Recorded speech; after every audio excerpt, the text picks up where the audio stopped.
Reports are tonight that the White House has revealed a proposal to extend legal status and create a path for citizenship for 1.8 million illegal immigrants brought into America when they were children.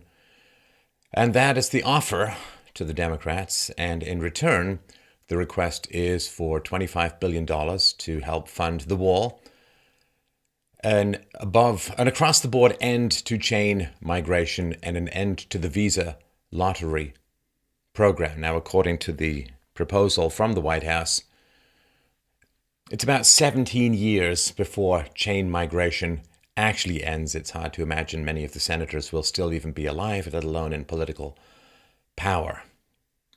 And this bill basically gives amnesty to everyone who was eligible for DACA, including the million or more people who never bothered to sign up for it in the first place.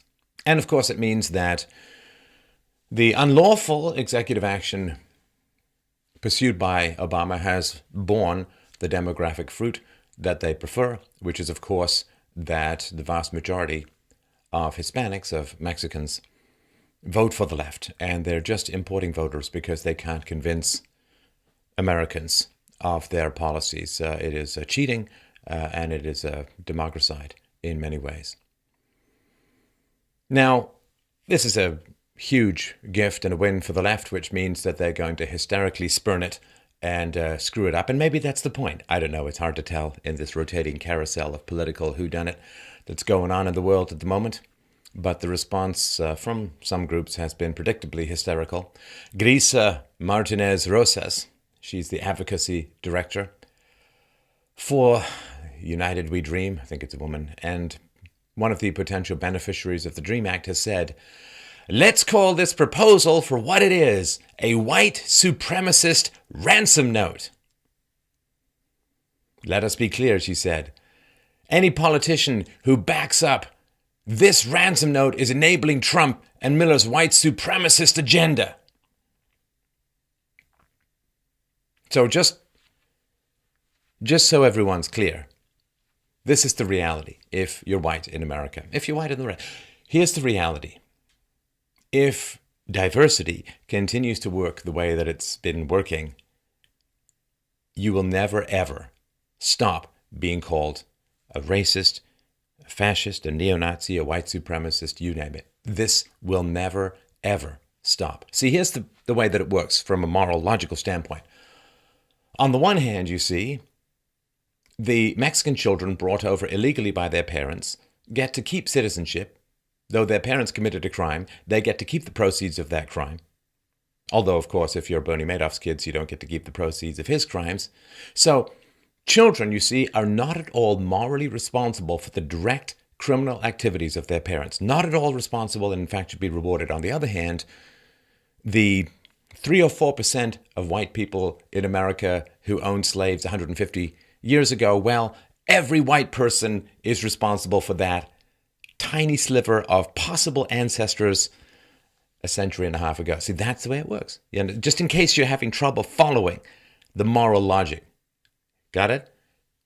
The children of illegal immigrants are not morally responsible for their parents' direct criminal actions that gain them a huge benefit in the here and now. But white people are all responsible for a few white people owning slaves 150 years ago. See how that works? It will never make sense. It will never be logical. It will never be objective, and it will never be moral. The word racist, the phrase white supremacist, will always be used as a club to cow you into submitting and coughing up your resources for people who want them. It is a giant flashing button vending machine that people will pound with the battering ram of verbal abuse until you cough up your resources and your children's future. Nothing will ever be enough to end it. Nothing will ever be enough. Now, I actually started in my business career running a diversity newsletter for a major corporation and believed in the idea or the ideal of it a long time ago. If the word racist could be retired, if the phrase white supremacist could be retired, if this hysterical verbal abuse was not brought out and used to flay white people every single time there was a conflict of interest between ethnicities, then possibly it could work. However, the evidence that has accumulated over the past 100,000 years is that we're tribal. And the evidence that has accrued over the last 50 to 60 years, to some degree, is that the word racist will always be applied to white people and only to white people, and it will never stop. It will always escalate. The moment you don't give another ethnicity what they want, then you will be called a racist if you're white. And this will only escalate and only continue. Other groups are allowed to have in-group preferences, and are blacks and Hispanics and so on. You can have a Chinese American society and nobody bats an eyelid. You can have a Mexican or Hispanic advocacy group called La Raza, which literally means the race, and nobody bats an eyelid. But if you're white and you have any kind of in-group preference, you are a neo-Nazi, white supremacist, racist, and this will never stop. This will never stop. The ethnicities who apply these terms, which is a lot of them, do not seem to have the capacity for self-restraint, to understand that it's verbally abusive, to understand that it's ugly and it's destructive, and it is guaranteeing that diversity will dissolve into factional warfare. Guaranteed. You keep applying this term of verbal abuse against whites, every time whites have even a remote shred of in-group preference, it means that diversity can never work. And it means that it's a win-lose. And this is a great tragedy. I have given up expecting people to restrain themselves from the use of the word racist, except in really egregious and obvious situations. But it is such a tempting word for people to use. It is such a tempting term of often career-destroying verbal abuse to cow white people into backing down and surrendering any preferences that I suppose it is impossible to ask people not to use it. And this is a great challenge for the society that we live in.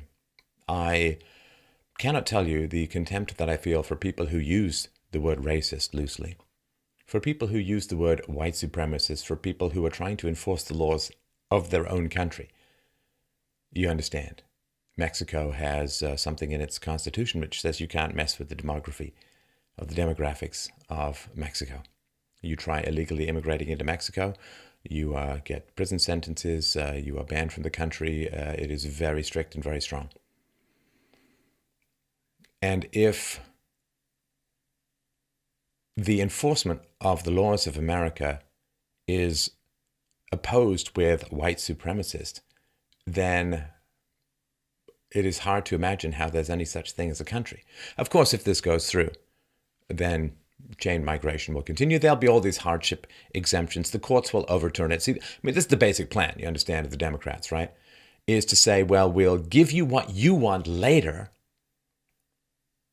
in terms of some wall, end of the visa lottery, end of chain migration. That's going to come later, but what we want is the path to citizenship right now. Now, that's going to cause a massive swarm of people coming across the border, thus pumping up the illegal immigration system, or the illegal migration patterns. And that means that there's going to be more capacity for people without voter IDs to go and vote in elections. And so what's going to happen is they'll offer you the stuff down the road. All the stuff that say Trump wants is going to be offered down the road. But then what's going to happen is the demographics are going to change to the point where the Republicans are going to be unable to win an election. And that's very, very clear. I mean, a lot of the states are hanging by a thread as it stands.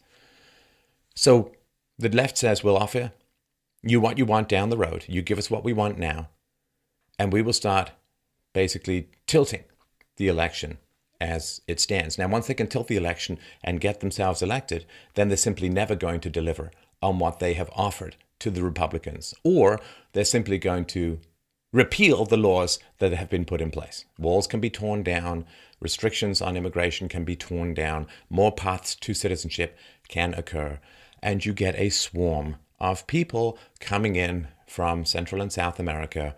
Endless waves, endless waves, endless waves, massive tax problems, language problems, congestion problems, housing problems, cultural conflicts, white flight, you name it. And that is the plan.